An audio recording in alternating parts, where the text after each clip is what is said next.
sabi dito, ano ang naging preparations mo sa topless scene mo with Anne? Wala. Nakasampung push-up ba ako noon?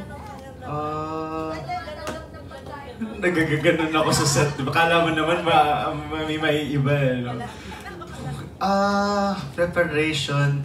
Well, of course, hindi ako makakain ng gusto kong kain kasi alam ko maguhubad ako. Pero sure na ako na wala talagang lalabas na abs.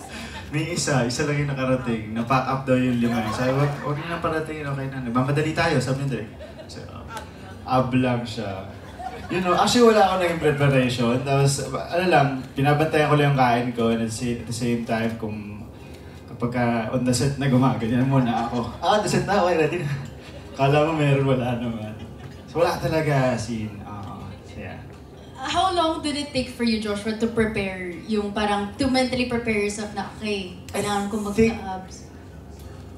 More than yung abs, mas nag-prepare ako emotionally. Yun yung kailangan kong paganda kasi ang bigat nung dinadala ng character ko dito. Ang dami yung pasan niya yung mundo eh. Pasan niya yung kapatid niya, tapos yung sa nanay niya pa, yung hostisya, and then ito pa yung issue niya dun sa gusto niya nung bata siya, diba? I think mas dun ako nag-focus. Yung kung paano ko bubuin si Patrick. Paano yung emotional ano niya. Yung kung paano siya mag-decision, yung mga ganun. So, yeah. Thank you so much, Joshua. We have more questions for you, Joshua. This is about, lighter. Ano yung mga naging funny memories mo on set and also yung pinaka-challenging na, challenging parts? Challenging? I think hindi lang ako to. Feel ko yung init, no? I think yun yung pinaka-challenging sa lahat. Feeling ko yun, yung challenging sa akin, yung init. Kasi hirap din hirap umarte pagka mainit yung panahon. Yung alam yung pawisan. Lalo na sa mga kasama ko sila Manong, si Matmat, kasi naka-awig pa sila, tapos naka-jacket pa sila, di ba? Ano pa yung isa? Sorry? Funniest moment. Funniest moment, marami. Hindi ko na maisa-isa lahat, pero marami akong funny na moment with the casts, of course, sa behind the scene, and with Anne, lalo na kasi siya yung palayo ko kasama sa eksena. Ayun. Okay. Joshua, we have here, biglaan question. Additional. Meron pumasok. Sige. Hanggang kailan ka magiging pakipot kay Mia? Malapit na rin. Kung napanood niyo yung last episode, parang may teaser na hinanap ko siya, no? Tama po ba? Ay, okay. So malapit na. Yung susunod na episode 15, ay unti-unti nang lumalambot yung character ko. Ang kapal ng mukha ko, no? Yes. Ang gwapo. Kaya sabi ko nung una, nung nag-press call, sabi ko ang gwapo ko masyado dito kasi sa umpisa nga, parang hinahabol ako ni Mia. Pero may pinanggalingan naman yun, may dahilan yan kung bakit umiiwas yung character ko. Thank you so much, Thank Joshua. you. And thank you also for that question. Okay, ito naman for Miss Ana Abad and Miss Charmaine. Okay, how is it like working with, of course, young stars in OK Hospital? You have a variety, you have veteran patients and also young patients. Ginaguide niyo po ba sila, the patients in how they're acting? No. Kami ang guided nila. No, never. Yeah, we just, I think more of bonding, so that we have a good chemistry. I think we really bonded, especially we were by the beach, so it was really fun. I remember, when Joshua was saying that one of the was the heat. And Alora's funny video where we're just following the fan and we're like one group going around because it was so hot. So yeah, little things like that. It was really a great cast. Yeah, and I don't do that. I don't know what to do. Parang love team kami ni siya. Palagi kaming sabay tinatanong. Parang couple. Galing dun sa isang show.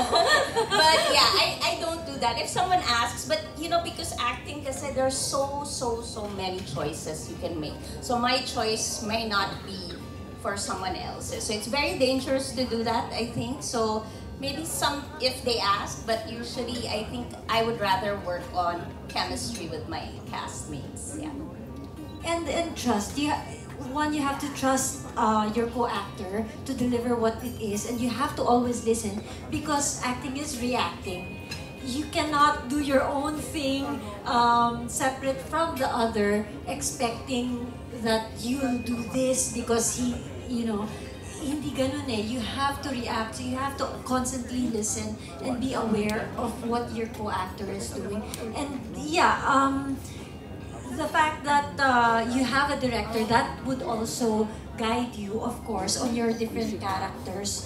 You have to trust that everyone that you're working with knows what they're doing. So you don't coach, but you actually have a good chemistry, like what Miss Anna said. You have to have a good chemistry with everyone, and the trust should be there. And you have to be giving as an actor as well. You cannot just act on your own. Have each other's back, Yeah. Parang it's all about helping each other out at the end of the day. Teamwork. Yes. Thank you so much, Miss Anna and Miss Charmaine. Okay, now we are going back to Joshua. Okay. From Frat sa Horda, okay, Joshua, what do you consider ang pinakamalaking ambag ng seryeng ito sa career mo and sa personal life mo? Wow. Ambag. Well, of course, nakadagdag, isa dyan yung nakadagdag siya sa isang magaganda kong nagawa sa bilang naging artista. Simula naging artista ako. And I get to work with great actors, diba? And mas namulat ako, actually mas nalaman ko yung mental health ng mundo. Mas naiintindihan ko siya na dapat talaga na pinag-uusapan siya. Kasi like lahat tayo may pinagdadaanan tayo sa buhay, di ba? Kailangan natin ng outlet. Yung mga ganun. And what else ba? Parang yun lang naman. Parang yun lang po. Thank you. Thank you so much, Joshua, for that. Okay, ngayon naman, let's move on to Sir Henry. Sir Henry, okay, in the future episodes po ba, mas makikita ng viewers ang complexity ng bawat patient sa OK Hospital? Definitely. Kasi ang pangit naman na nandoon tatangkas sila, di ba? Tapos wala naman pala mga silbi yung mga cases nila. Pero syempre hindi. Lahat ng mga cases ng mga ginagampanan ng mga nandito ngayon, lahat may culmination yun sa kwento. Lahat yun magkukulminate sa isang pagyayari na makaka-affect sa character ni Mia Matpat sa ni Patpat. Tama, Mia Matpat, Patpat. Ako nasabi ko naman yung tatlo eh. Patpat, Mia Batman. Patpat, Matmat, Mia. Yan. Saka syempre sa mga characters nila sa isa't isa. So definitely, darating, bawat isa sa kanila may highlight na kailangan abangan ng mga manunod natin. Thank you so much, Sir Henry. And last but not the least, ito naman for Direct May. Okay, Direct May, kamusta na patuloy na pataas yung concurrent views natin online? Yay! Sobrang saya. Siyempre, sabi nga ni Joshua na puro pawis, pero dugo, luha at pawis ang ang paggawa ng project na to. And yung pagtangkilik ng manonood, yung pagnood nila, makes all the hard work worth it. So, sana pagpatuloy po ninyo yung pagtangkilik. Nagpapasalamat kami na sa panonood ninyo sa amin the past 3 weeks. And sana hanggang sa matapos ito, samahan nyo kami. At maghikayat pa kayo ng iba na manood.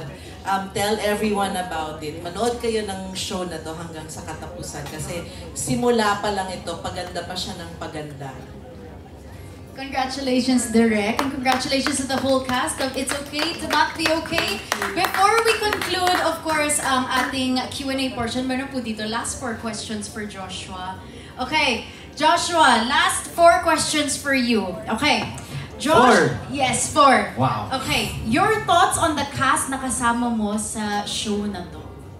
My thoughts? Proud ako sa kanila. Sinabi ko sa kanila yan. Meron kasi yung group chat. And nung nag-end na yung shoot namin sa Dumaguete, parang nai-emo ako. Naging emotional ako kasi parang nag-end na. Grabe rin yung bonding na kahit na minsan hindi kami nagpapansin kasi busy sa set, nandun pa rin yung parang bonding namin. So parang nakakalungkot. At ang masasabi ko ay sobrang proud talaga ako sa inyo. Proud ako sa nagawa natin. Ayan. Thank you, Joshua. Ito naman, kanino daw ka pinaka-close sa cast? Sino ang pinaka-close mo? Pinaka-close ko. Lagi ko kasi kay Xena si Matmat at saka si Mia eh. So I think sila yung mas... Pero dito, parang lahat kasi ka-close ko eh. Oo, lahat nabantayan ko kasi sila lahat eh. Ito lang, takbo ng takbo. Pero yeah, lahat sila close ko, lahat magkakaiba yung relationship ko with them, di ba? May sarili kaming mga chismis, like for example, kay Tita Maricel, iba yung chismis namin. Vacation, ganun. Ayun, ganun siya. Yeah. So parang meron different variety ng closeness. Alright, ito naman. Question number 3 for Joshua. Anong advice mo sa mga batang artista na kasama mo dito? Si Chin-Chin daw, Chin-Chin. Nandun na ako sa nagbibigay na ako ng advice. Okay, nice. Ako, ma-advise ko, parang nakakahiya mag-advise sa kanila.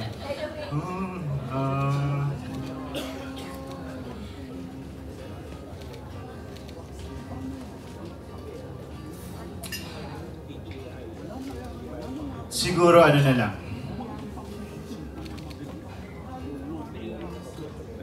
Ang hirap naman ng ano. Siguro wag na lang siguro. Wag kayong mapagod, matuto. Wag niyong isipin na magaling na kayo. Kasi kahit ako hanggang ngayon, ano ako eh, ganun ako eh, parang pangit.